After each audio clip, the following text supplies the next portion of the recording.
Can the Miami Hurricanes return to relevance on the national stage of college football by competing for an ACC championship and potentially getting into the college football playoff?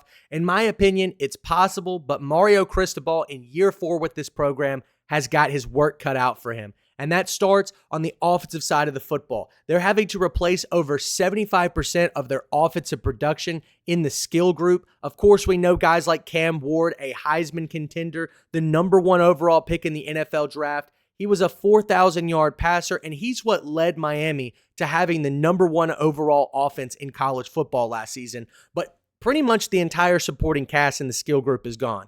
Damian Martinez, a 1,000-yard receiver. Isaiah Horton, over 500 yards receiving. Xavier Restrepo, over 1,000-yard receiving.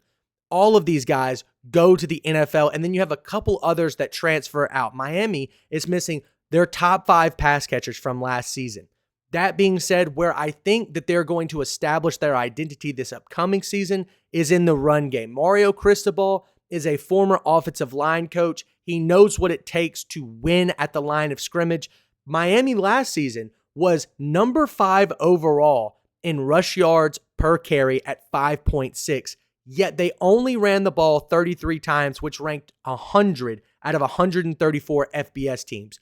I definitely think they will be leaning on the run game more this upcoming season. They have a significant amount of experienced players that have played and started in games for years and years and years now. They have a couple of offensive linemen who I believe will end up being certified NFL Pro Bowl caliber players. But where I really want to get high on this team is with running back Mark Fletcher, 6'2", 225, backup running back last year, ran for 600 yards and 9 touchdowns. Pretty sure he led the team in yards per carry. He's extremely explosive. I love his contact balance. He loves to run through the face mask of somebody on the opposing defense. And when it comes to establishing line of scrimmage dominance, that doesn't just have to do with your offensive line. I think Mark Fletcher Jr. is going to play a massive part in that as well. That's where I think this identity is going to shift with Miami this upcoming season. And then looking defensively, the group that needed the most work on this team, even though Miami lost a ton of offensive stars, is the secondary. Miami was near the bottom in a ton of passing statistics defensively, and it was because this secondary, quite frankly, lacked the talent that they needed. I think they were really young last season, and that's where they've moved on. They get guys that are experienced, like Keontae Scott from Auburn, Nathan O'Connor from Washington State, and Charles Brantley from Michigan State. I think this secondary will be much improved. I don't necessarily know if they'll be a top 25 secondary in the country, but I do look for them to at least be serviceable in terms of not allowing a ton of these games to get into the 35, 40-point range. If you look at the games that Miami lost last season, like Georgia Tech, they just got outscored, which is really hard to do when you're the number 1 offense. That means that your defense, quite frankly, did not do its job. And I think Cristobal has answered those questions in the offseason, but it's all going to depend on how these transfers come in and play. I think I mentioned a guy earlier like Carson Beck, 7,500 yards, 52 total touchdowns in his 2 years as a starter at Georgia. He's going to have to step up in a big way, as the rest of these starters will as well.